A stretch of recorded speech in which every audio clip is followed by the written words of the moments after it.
기독교 백문백답으로 와! 안녕하세요. 저는 이재현 목사이고요. 2014년도에 여기 와서 1사학번입니다. 현재는 장기려 RC를 맡고 있고요. 이제부터 반말로 시작할게.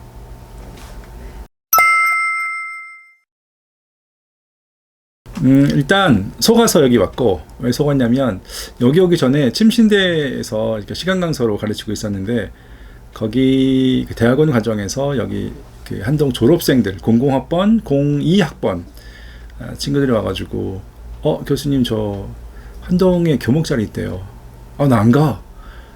나 가르치는 거 할 거야. 아니 가르치는 것도 되고 성경 공부도 되고 아이들 양육도 되고 다 괜찮아요. 그래 가볼까 했는데 그래서 왔어. 근데 왔더니 가르치는 건 그냥 조금 가르치고 성경 공부만 열심히 하고 있어. 유학 갔을 때 그때 30대였는데 20대 우리 청년들 아이들이 질문을 했어. 전도사님 20대는 어땠어요? 라고 질문을 하길래 내 20대는 일단 좋은 사람들을 만났던 것 같아.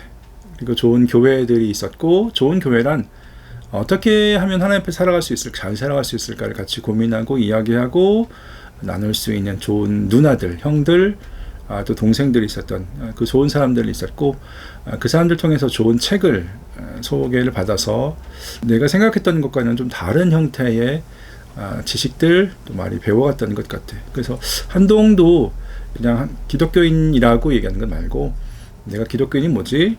그리고 좋은 사람과 교제해서 그 기독교인이라는 그 의미에 대해서 조금 더 많이 고민하고 생각하는 그런 시기를 보냈으면 좋겠다 싶어.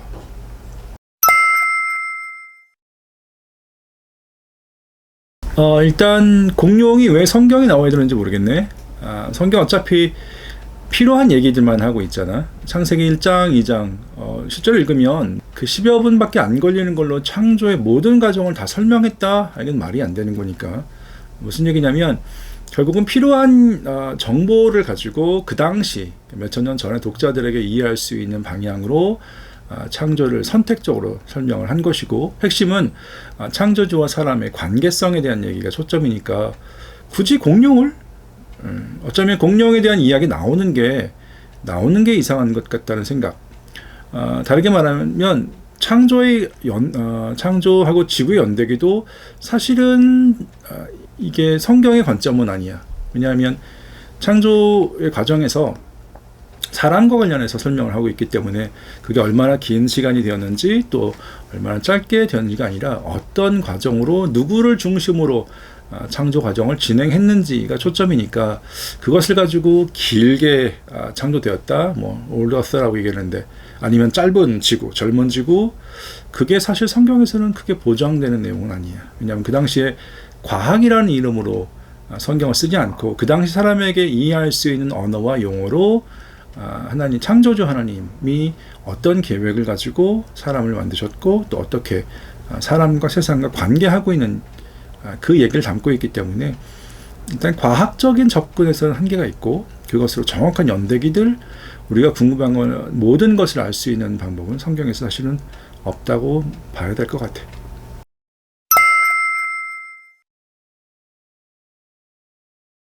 일단 이단하고 기독교 교파, 개신교 교파를 구분하는 게 좋을 것 같은데, 이단은 핵심은 예수님에 대해서 어떻게 생각하는가가 이단을 결정할 수 있는 핵심 열쇠야. 예를 들어서 요한 1서 같은 거, 그다음에 갈라디아서 같은 케이스도 약간 기독교인이라고 얘기를 하지만 결국은 예수님이 누구라고 생각하고 또 예수님을 어떤 예수님의 정체성에 대해서 어떻게 인식하느냐에 따라서 거짓 선지자가 되기도 하고 심지어는 교회 안에서 쫓아내는 이단으로 생각하기도 하는데, 그것 아니라면 같은 예수님을 믿는 바운더리 안에서 어떻게 믿을까라는 그 믿음의 방법에서는 조금 차이가 있을 수 있어.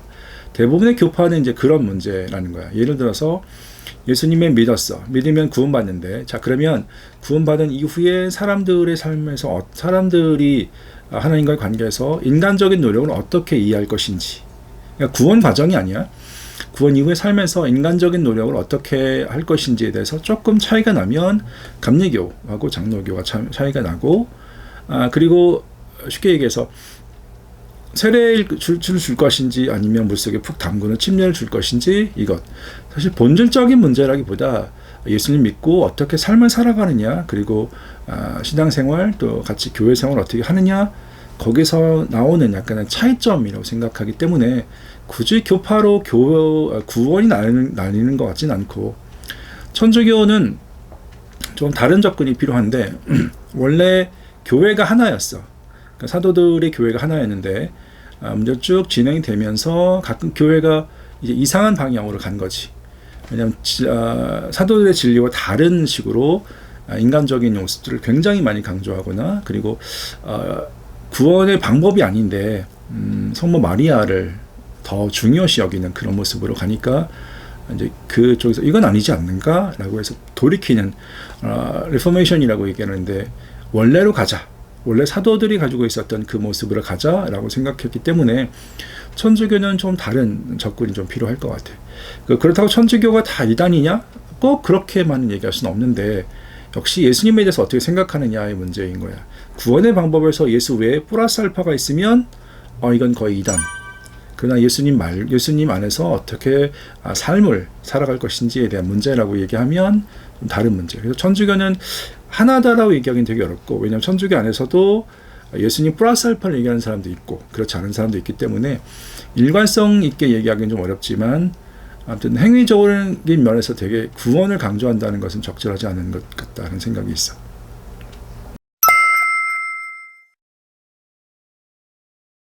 예수님은 한 인간이었잖아. 유대인으로서 죽었어.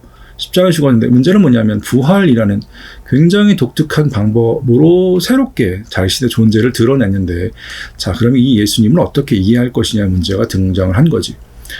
그전에는 한 사람이었는데 이제 부활을 통해서 주님으로 예수님을 부르는데 그 주님이라는 게 구약에서 하나님을 부르는 이 호칭하고 똑같아. 야훼 하나님.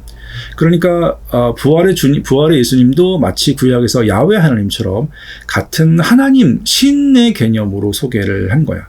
유대인이 그렇게 얘기했으니까 어렵지 않게 받아들였는데 자 그다음 성령은 어떻게 이해할 것이냐의 문제이지. 아버지에게 나온 것이냐 아니면 아들에게 나온 것이냐 이런 교회의 논쟁을 통해 시작해서 성령이 신이냐 아니면 어떤 영향력이냐 이런 논쟁들도 있고 그 긴 논쟁을 통해서 교회가 성경 내용을 통해서 정리한 거 일단 삼위 아버지 성부 하나님과 성령 하나님 성자 하나님을 다 우리는 하나님이라니까 말이 좀 이상한데 그냥 신의 개념으로 그렇게 그 바운더리 안에 두자는 거야. 사실 우리가 신을 정의하기 되게 어렵잖아. 그러니까 커다란 신이라는 존재 안에서 세 존재. 하지만 그 셋이 완전히 분리되느냐? 그건 아니고 또 완전히 하나냐? 그건 아닌 되게 우리가 이해할 수 없는 영역으로 그냥 셋이지만 하나로 똑같이 신이라는 개념 속에 두는 것이 좋겠다 싶고 성경은 분명히 그 역할에 대해서는 구분을 하고 있어. 그래서 아버지 하나님은 구원의 모든 과정을 다 계획하시고 이루시는 주체이고 그 과정에서 사람에 대한 그리고 반역의 세상이나 반역의 세력들을 완전히 그 세력에서 그 하나님의 나라를 완전케 하시는 그 결정적인 일은 예수 아들 하나님께서 하시는 것으로 그리고 성령은 아들 하나님의 일을 능력으로 함께하고 그리고 그 이후의 일들을 제자들과 함께 믿는 사람들 안에서 그 일을 진행하시는 분으로 소개를 해. 대표적으로 에베소서 1장 3절에서 14절이 이렇게 삼위 하나님의 일로 구분을 하고 같은 신으로서 그리고 같은 계획을 가지고 진행하는 것을 소개를 해. 존재론적으로 설명이 되게 어려운데 기능적으로는 되게 분명히 나뉘어지는 것을 이해하면 좋겠다 싶어.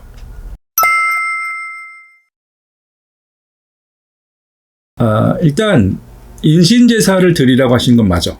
그리고 그것을 하나님께서 아브라함을 시험하셨다라고 표현한 것도 맞고 그러면 그 나중에 모세율법에 나온 것처럼 인신제사를 금지하는 하나님 그 뜻하고 충돌되는 거 아니야? 충돌돼. 이걸 어떻게 이해할 것이냐? 일단 시험이라는 단어가 중요한데 그럼 하나님이 아브라함에게 이삭을 죽이라고 진짜로 죽이기를 기대하셨을까? 아니면 아브라함이 하나님이 자기가 이삭을 진짜로 죽이기를 하나님이 기대하셨다고 아브라함이 생각했을까? 이제 이 문제가 중요한데, 창세기 본문에 보면 아브라함이 하나님 말씀을 듣고 모리아산 3일 길로 가서 이삭을 제물로 바치러 올라가는데, 종들이 물어 어떻게 할까요? 기다릴까요? 얘기할 때 아브라함이 여기서 잠깐 기다리고 있어. 우리가 둘이 갔다가 둘이 올게 라는 표현으로, 복수형으로 얘기를 하거든. 아브라함은 둘이 올라가서 정상적인 케이스라고 본다면 하나가 내려와야 되는 거야. 근데 아브라함은 둘이 올라가서 둘이 내려오겠다고 얘기를 한다. 그러면 아브라함은 처음부터 알고 있었다는 것이지, 하나님은 절대로 이삭을 죽일 의도가 아니었다라는 것을. 물론 이제 인신제사의 모습을 띠고 있지만, 아브라함이 하나님의 약속에 대해서, 하나님의 신실함에 대해서 어떻게 생각하고 있는지를 소위 말하면 테스트하고 있다라고 생각을 한 거야. 아브라함은 알고 있었지. 가서 죽이려고 하면. 자, 사실 이제 이게 하나님이 아브라함을 시험했다라고 얘기했는데, 이게 아브라함이 하나님을 시험했는지 아니면 하나님이 아브라함을 시험했는지 약간 애매한 본문일 수 있어. 왜냐하면 아브라함은 하나님을 알고 있었거든. 만약에 이삭이 죽으면 하나님께서 허락하셨던 그 약속이 진행이 안 돼. 그러면 하나님은 신실하신 분이 아니고, 하나님은 사실 이제 믿을 수 없는 신이 아닌 것이 돼. 자, 그럼 아브라함은 그것을 알고 있어. 그럼 하나님이 자기의 그런 위험을 감수하고도 이 일을 계속 진행하실까? 만약에 아브라함이 이삭을 죽이면 하나님의 약속이 끝나는 건데, 왜냐하면 이삭을 통해서 많은 자손을 주겠다고 약속하셨는데 그게 끝나는 상황이 되는 거잖아. 자, 그러면 아브라함이 생각하지. 하나님이 그러실 수 없는 거야. 왜? 원래 아무것도 없는 상태에서 이삭을 주겠다고 약속하셨고 실제로 이삭을 주셨는데, 그 하나님이 신실함이 없어질까? 하나님이 스스로 이거 신실함을 폐기할까? 그럴 리 없다고 생각한 거야, 아브라함이야. 그래서 내가 설사 죽이더라도 하나님은 다시 어떻게 하실 거고, 그리고 하나님은 이삭을 절대로 죽게 하실 리가 없다라고 아브라함이 생각하고 올라간 거지. 자, 실제로 이삭을 죽이려고 할 때, 자, 어떤 상황이었는지 한번 상상을 해볼까? 칼을 들었어. 하나님께 아마 아브라함이 물었을지도 몰라. 하나님, 제가 이제 이삭을 죽여야 될 텐데 제물로 바치려면 죽일까요? 말까요? 어떻게 생각하세요? 라고 하나님께 묻지 않았을까? 자, 그런데 아브라함은 알고 있었을 것 같아. 하나님은 절대로 이삭을 죽이면 안 돼. 아니야 다를까? 하나님께서 아브라함아! 라고 급하게 말씀하시고, 야, 죽이지 마! 라고 말씀하셔. 어쩌면 아브라함은 속으로 웃었을지 모르겠어. 내가 알고 있는 하나님이 맞아. 비록 이런 말도 안 되는 그런 형태로 시험, 테스트를 하셨지만 그분은 절대로 당신의 말씀을 어기거나 또 당신의 약속을 폐하는 분이 아니야 라는 것을 아브라함은 다시 확인하게 됐고, 그리고 아브라함은 하나님 앞에서, 하나님은 아브라함의 저 사람이 믿음을 갖고 있구나 라는 것을 확인하게 되고, 서로 확인하게 되는 그 과정으로 이해하는 게 좋을 것 같아. 그래서 이거를 단순히 인신제사냐, 뭐 비윤리적인 거냐, 이런 문제가 아니라 서로 간의 관계성을 확인하는 그 과정으로 이해하는 게 어떨까 싶어.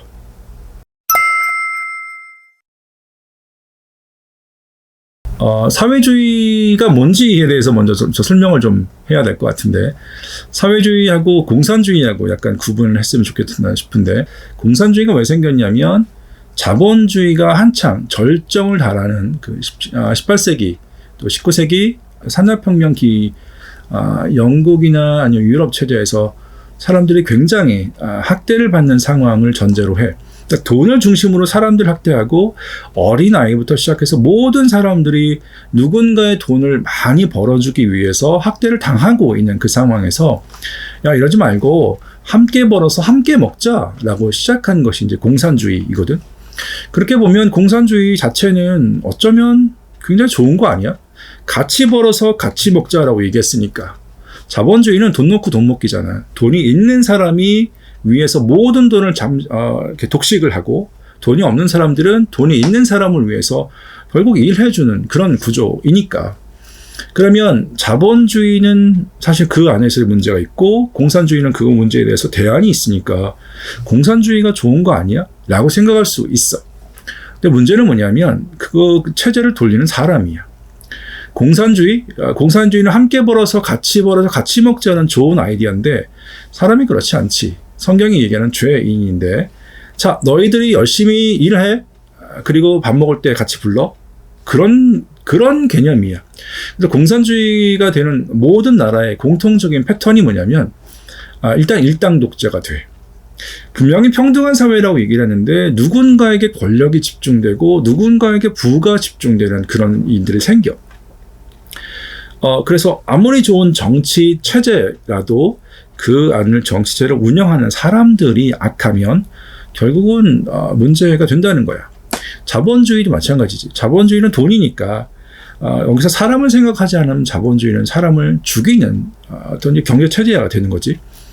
이거는 뭐냐면 어떤 경제 체제냐 이게 중요한 게 아니라 그 체제 안에 있는 사람이 어떤 사람이냐가 중요하다는 거야. 사회주의도 마찬가지 아닐까 싶어. 사회주의, 사람과 함께 살아가는 것들이 중요하다. 아이디어하지. 하지만 그 사람, 사회 그 체제를 운영하는 사람이 어떤 사람이냐에 따라서 문제가 되고, 그럼 사회주의 반대, 민주주의인데, 그럼 민주주의는 좋을까? 민주주의도 누가 운영하느냐에 따라서 소수의 독점 체제가 가능하고 아니면 좋은 것이 가능하고 결국은 약간 중립적인 의미라는 거야.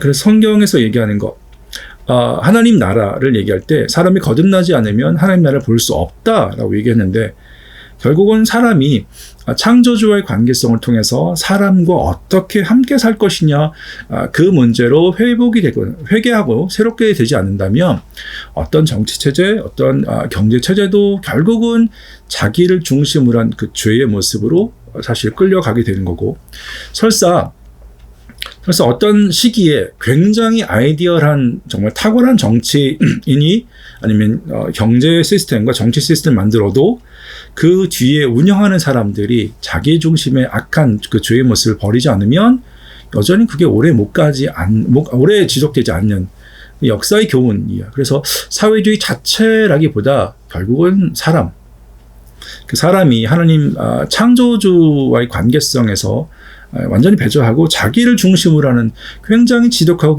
이기적이고 또 죄된 모습을 중요시 여기는 그 사람이라면 그 사람들이 모인 그 정치 시스템, 경제 시스템은 사실은 뭘 해도 문제가 있고 특별히 공산주의가 문제가 되는 게 공산주의나 사회주의도 이제 연결된다면 그 사람들은 기본적으로 창조주를 인정하지 않고 인간이 마치 유물론처럼 그 물건에서 띵에서 만들어진 것으로 생각하기 때문에 사람을 사람으로 생각하지 않아. 자기는 사람인데 그러나 다른 사람은 자기를 정말 자기의 유익을 위해서 존재하는 수단 아니면 사물 그렇게 생각하기 때문에 사람과 함께 살아가는데 굉장히 사실은 문제가 있고 특별히 창조주와 관련해서 창조주께서 기대하시는 하나님 사랑하는 것과 사람 사랑하는 그 뜻이 펼쳐지기가 굉장히 어려운 그런 구조를 가지고 있는 게 공산주의 시스템인 것 같아요. 그래서 아마 기독교인이 많이 반대하고 있는 이유가 거기 있는 거 아닐까 싶어.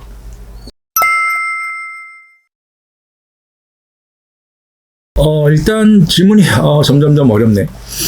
아무튼 두 가지 질문으로 좀 구분할 수 있을 것 같은데 한 번도 복음을 들어보지 못한 사람들은 구원을 받을 수 있을까? 라는 거하고 그 다음에 착한 일을 한 사람, 소위 말하는 율법을 정말 잘 지킨 사람은 구원받을 수 있을까로 구분한다면 한 번도 복음을 들어보지 못한 사람들, 자 이런 사람들이 왜 만들어졌을까?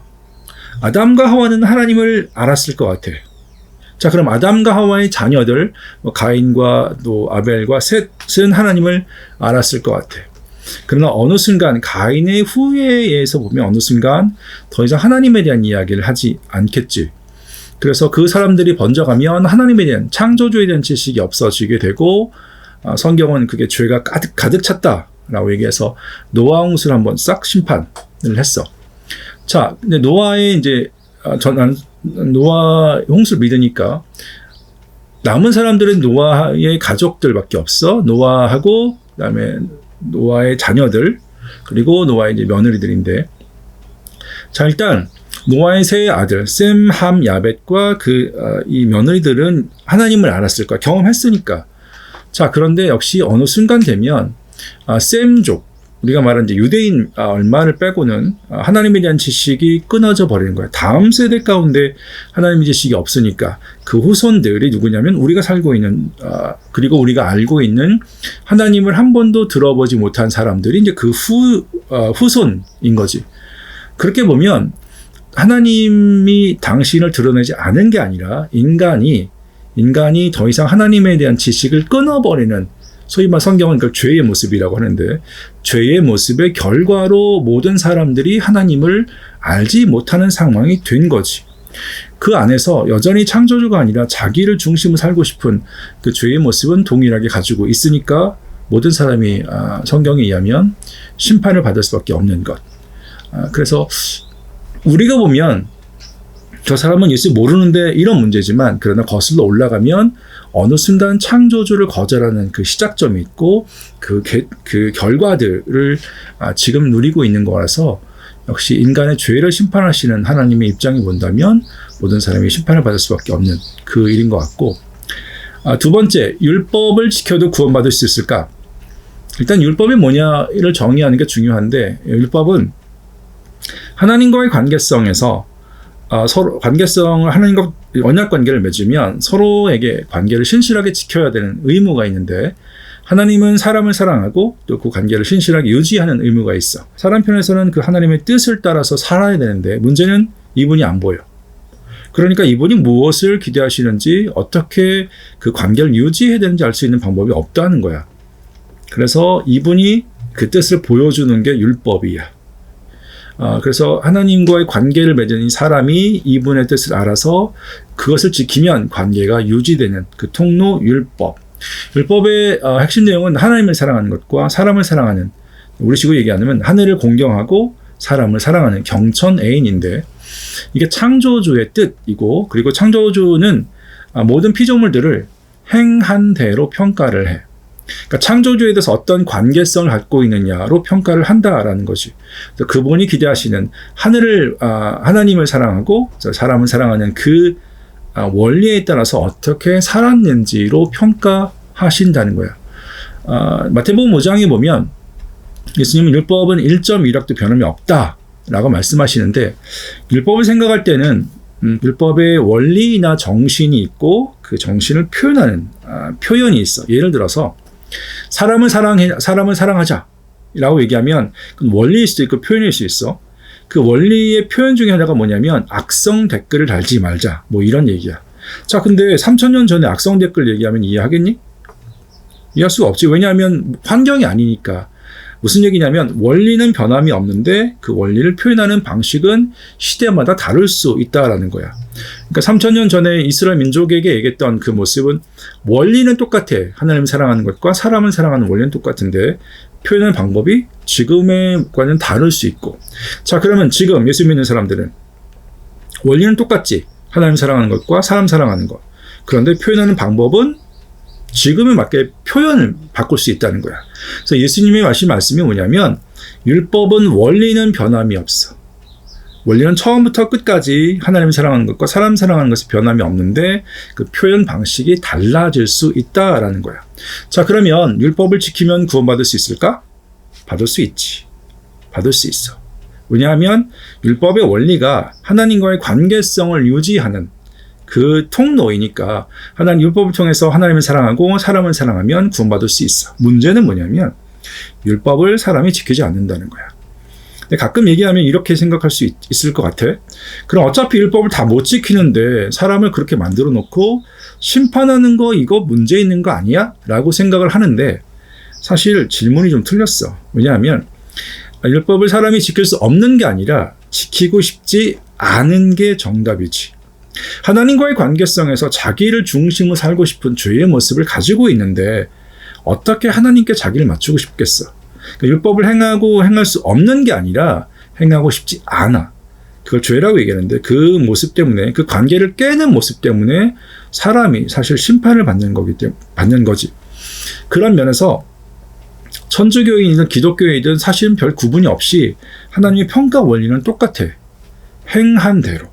그러니까 창조주에게 어떻게 행하는 것에 따라서 평가를 받는데, 우리가 예수님을 통해서 구원받는다는 게 뭐냐면 모든 사람이 관계를 깨고 자기를 중심으로 살았다는 건데, 이것에 대한 심판, 이것을 예수님에게 대신 쏟아 부어서 그 예수님을 통해 심판이 면제되는 길을 열었다라는 게 이제 기독교의 가르침이야. 그래서 한번 심판을 했으니까 또 심판할 수 없잖아. 그 마찬가지로 역사의 마지막에 모든 사람이 다 평가를 받을 건데, 행한 대로.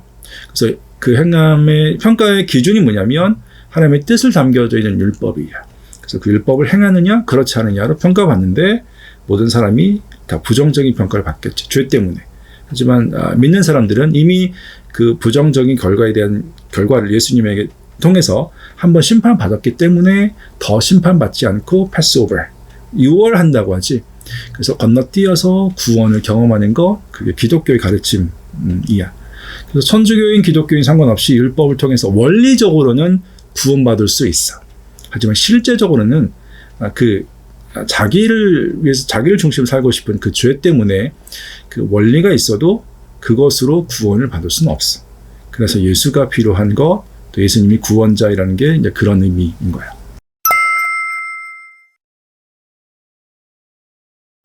20대에는 생각도 많고 고민도 많고, 그리고 하고 싶은 것도 많고 자고 싶은 것도 많은데 좋은 사람 많이 만났으면 좋겠다 싶은 생각이 있어.